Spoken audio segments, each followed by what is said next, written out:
Hello and welcome back to HardReset.Info. In this video, I will show you how to fix your Bluetooth not connecting to Galaxy Tab S10 Lite. Let's begin!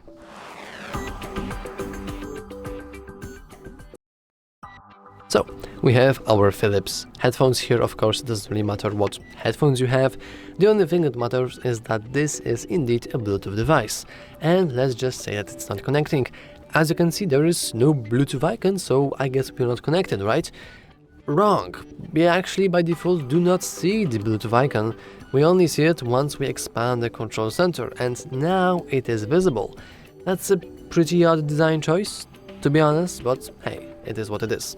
However, if you are not mistaken that the device you want isn't working and it's actually not working, then there is a couple of things we can do. First of all, let's just disable the Bluetooth, just for a few seconds, let's give it a moment to rest, and now let's enable it once again. If it's working, then we should see something like this, and we should see our device. So if we are connecting, and we are connected, so for me it is working, but there is still a very high chance that for you it's not working. So how can we fix it furthermore? Well, let's expand the control center once again. Let's now press and hold onto the Bluetooth icon, and let's go into details. Now, here we want to go into cogwheel, so we want to enter settings for our device, and we want to simply go and unpair it. Let's go with unpair. And now our device will behave like it never even saw that headphones on its eyes ever before. So let's simply repair our device back. So I will first turn off my headphones here. We can see that they are currently on by the LED. So I will press and hold to turn them off. And as you can see, they are no longer flashing.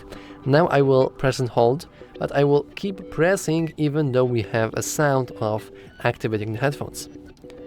So now they are flashing, and if you keep holding, they are now flashing rapidly, and this means that we are now inside pairing mode. Now this should stay true for almost every single device there are. Like, just press and hold the power button, and it should put your device of your choosing into pairing mode. Now we can simply go scan. As you can see, we can now see our Philips headphones, so I should be able to just pair it, and we are once again connected. Now, if it's not working, if the reset of the Bluetooth isn't helping, if the repairing isn't helping, then something is very wrong, and it's wrong most likely with your headphones or with your Bluetooth device. In order to check that, you can always take your Bluetooth device and give it to, for example, a friend or a family member, just to play a little diagnostic game and to try to see if your device will connect to their device. If it's not, then there is a very high chance that your device is just broken and it is not capable of connecting to other devices. If that's the case, then you should check if you have your warranty and then try to return it to the store you originally bought it from. But anyway, that's all for this video. If you found it useful, make sure to leave a like, subscribe, and as always, thanks for watching.